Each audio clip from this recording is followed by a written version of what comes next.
Good evening, ghosts and ghouls. Welcome to Falltober. I'm your host, Michael Myers. After the success of Halloween, making $47 million worldwide, other movie studios started to get in on the action. So in 1980 came a new film, Friday the 13th. A film about a couple of teens being murdered at Camp Crystal Lake by an unknown assailant while trying to get a camp ready for the summer. We open up at Camp Crystal Lake, 1958. The movie doesn't specify that it's Friday the 13th, so we are assuming it is. We are shown a POV of an unknown assailant slowly walking to one of the cabins, while a few of the camp counselors are singing camp songs. The killer slowly walks through one of the cabins. We come back to the counselors singing when one of the girl counselors starts giving a guy counselor the doomy eyes, so they leave and go to a barn to screw. But before they can do the deed, they get caught by the killer. It doesn't show who it is, but it makes it look like they know the person. The killer stabs the guy on the stomach and then goes after the girl. It doesn't show how she dies. You'll see this with a lot of kills in this movie. And we cut to the present, Friday the 13th, 1980. We meet a young girl named Annie Phillips, played by Robbie Morgan. She is trying to go to Camp Crystal Lake.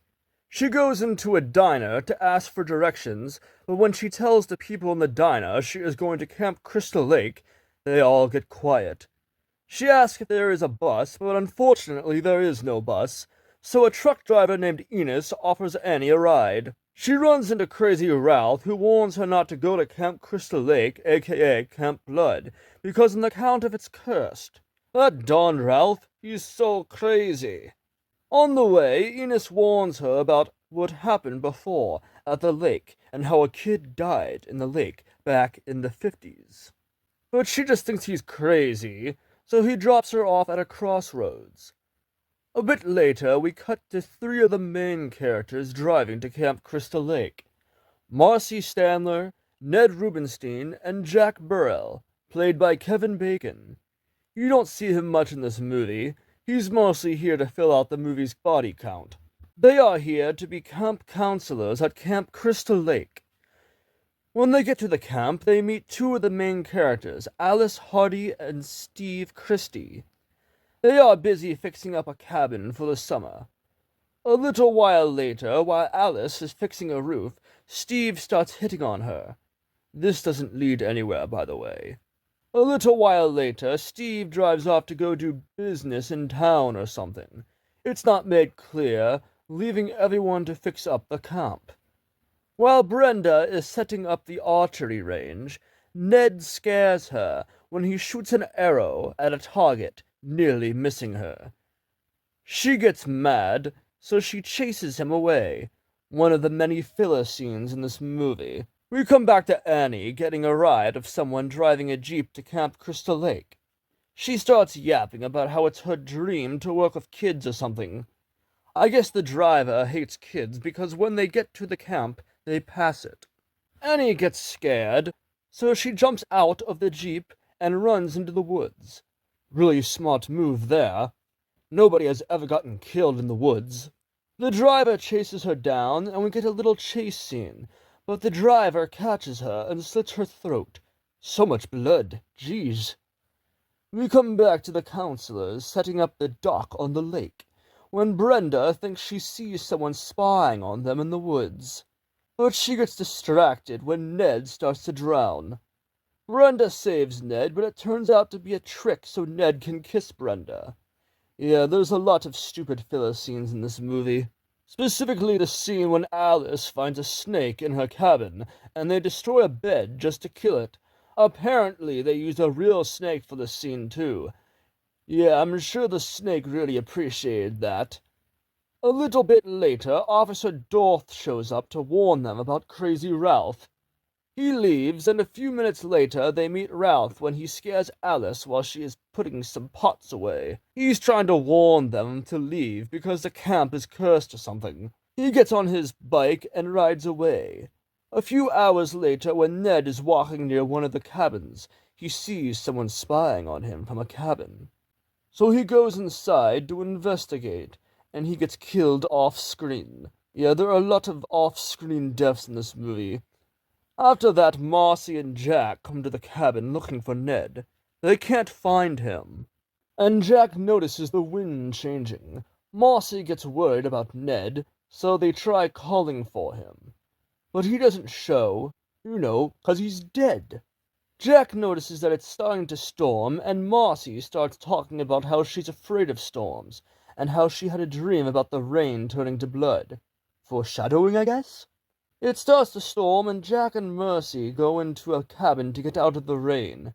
I guess this calls for a sex scene, so Jack and Marcy get down to business, if you know what I mean. While they are doing that, we cut to Brenda, Alice, and Bill hanging out in a cabin, when Brenda suggests they play Strip Monopoly. Not sure why you would want to play Strip Monopoly. I mean, the game takes 3 hours to play. We come back to Jack and Marcy screwing. The camera moves up and shows Ned's dead body on the top bunk. Not sure how they didn't see him when they came in. Marcy gets up to take a piss, and when she's gone, Jack feels blood drip down on his forehead. But before he can do anything, a hand comes out from under the bed, grabs his head, and stabs him through the throat with an arrow. Damn, that's a lot of blood. We come back to Marcy going to the bathhouse to piss. I guess they don't have bathrooms in the cabins. When she hears someone come in, she assumes it's Jack, so she leaves the stall to see him. Guess she thought he wanted to screw in the bathroom or something. She sees that nobody is there, so she washes her hands. But she hears someone moving in the shower. She thinks it's Ned trying to scare her, so she goes over to investigate. I guess the killer doesn't like it when people watch him shower, because when Marcy pulls the curtain, the killer jumps out and kills her with an axe to the face. 2 hours in the bathroom doing makeup wasted.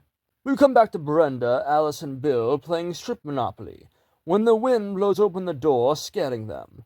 Brenda leaves to make sure that her cabin isn't flooding, and we cut to Steve coming back from eating at a diner. A little while later, Brenda hears someone calling for help outside in the rain. She goes outside to investigate, and when she gets to the archery range, the lights turn on, and she gets killed off-screen. We come back to Alice and Bill trying to figure out where everyone is. They find a bloody axe on a bed in one of the cabins. Well, that is a common sight at a summer camp, especially in Jersey. They continue to search, and upon searching they discover that all the power is out, and the phone lines are dead. We come back to Steve walking back to the camp when he runs into someone with a flashlight. It doesn't show who it is, but Steve acts like he knows them. But we'll never know because the person stabs Steve, killing him. The killer goes and cuts the remaining power, so Bill tries to turn the generator back on. But before he can do that, he gets killed off-screen. Not sure why they are doing so many deaths off-screen, probably because they needed to save money or something. A little while later, Alice gets worried, so she goes looking for Bill. But she gets freaked out when she sees Bill's lifeless body hanging from the generator door. She runs away, and she barricades herself in one of the cabins, a process that takes her like 3 minutes to do. She thinks she is safe, but when she thinks she can relax, Brenda's lifeless body flies through the window. She runs over to the other room to hide, and she sees a car light flashing through the window. She thinks it's Steve, so she goes and takes down the barricade and goes outside. But she discovers it's not Steve when Mrs. Voorhees comes out of the jeep. Alice thinks she's here to help, and they go into the cabin. Mrs. Voorhees acts like this is the first time she is seeing Brenda's dead body, and she starts going into a tirade about how Steve should never have opened the camp, implying she wanted to keep the camp closed. She goes into another tirade about how her son Jason drowned in the lake, because the counselors were too busy screwing to watch him. She now blames her son's death on Alice, so she starts chasing her to kill her. She corners Alice in one of the sheds, and she bitch slaps her like an abusive husband. Alice gains the upper hand, though, and she runs away. Alice locks herself in a pantry to hide, but Mrs. Voorhees finds her and breaks open the door, Jack Tennant style. Here's Johnny. But this movie came before The Shining, so The Shining copied Friday the 13th. If you didn't see The Shining, you should. It's a great film. Anyway, Alice gains the upper hand and knocks Mrs. Voorhees out with a frying pan. Every Disney princess's weapon of choice. Alice runs down to the lake to rest, but Mrs. Voorhees comes back and tries to take her out with a machete.